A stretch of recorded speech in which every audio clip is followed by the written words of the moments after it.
The thing I was trying to do was help the team and trying to be aggressive and physical. And whenever my number was called, I tried to make something happen. Second play of the game, Kramer fumbles the snap. Vaughn Johnson recovers for the Saints at the Viking 11.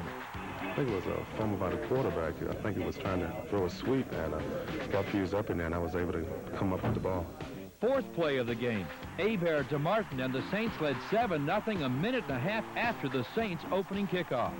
Well, it was a corner out to me. I pushed the guy inside, and, you know, the backside was wide open, and Bobby just threw a nice pass, and we got an early touchdown on it.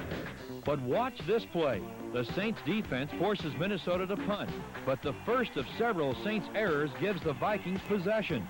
Mel Gray touches the ball, and the Vikings gain possession with the recovery. Again, the defense holds, and Chuck Nelson kicks a 42-yard field goal, making it 7-3 Saints. Next possession, Bobby Hebert goes deep for Martin, but Isaiah Colt picks it off, the first of 4 Viking interceptions.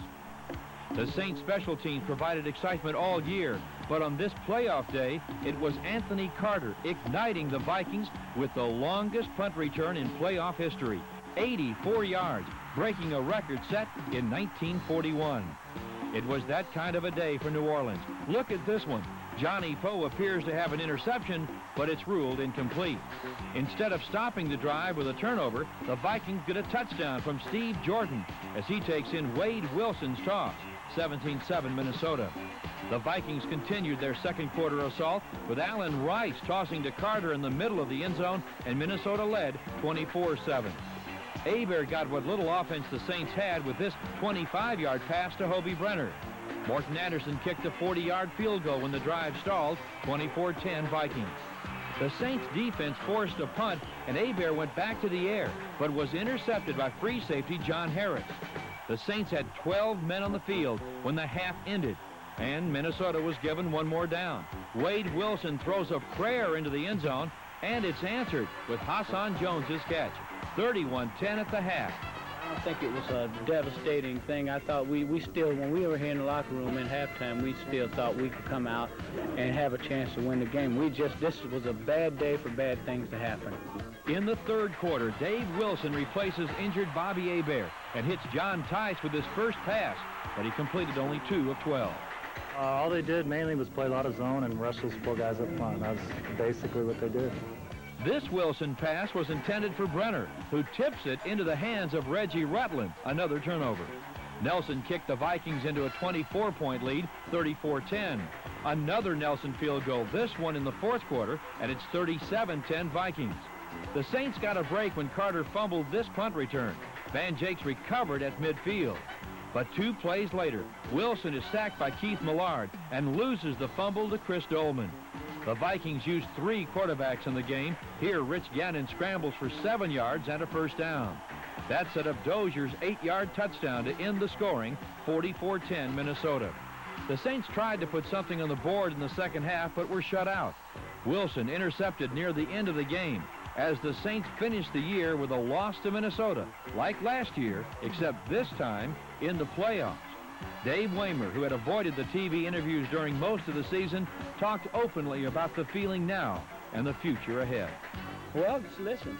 You don't hear anything. This is after playoff game, and it's as expected. You know, this is a loser's locker room.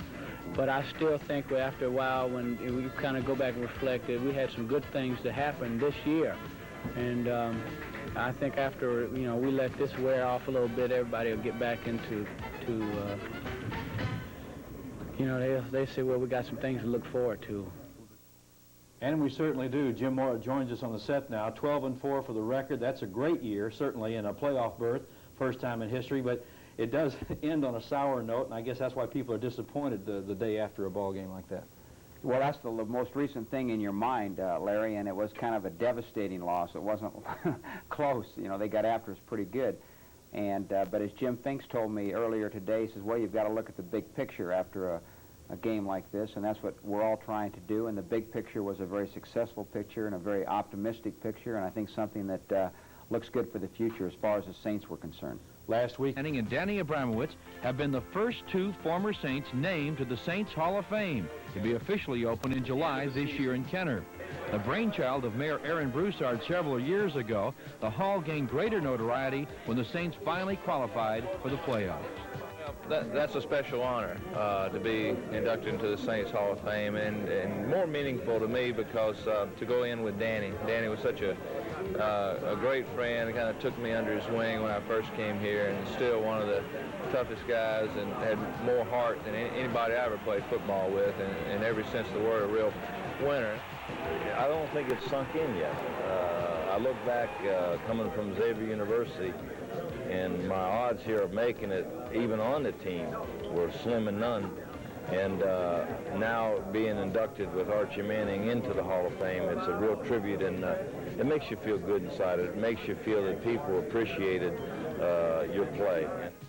Center was John Gilliam, yes, the man who ran back the first kickoff for a touchdown 21 years ago. Well, I tell you, I was excited because it takes me back to the time that we started and I scored the first touchdown. I tell you, these guys have nothing to be sorry about. They had a super year. Jim Finks, who I have a whole lot of respect for. Jim built this team in Minnesota, did the same thing in Chicago. Saints would be here to stay. and we certainly hope so. And I know that it was good to see an old friend there, huh, Jim? Yeah, I'm surprised that at this point I didn't know he was here. I wish I would have had an opportunity to visit with him. Yeah, we had a good time visiting with John Gilliam. After all, he did score the very first touchdown in Saints history, the opening kickoff. It was like a Hollywood script against the Rams and everything.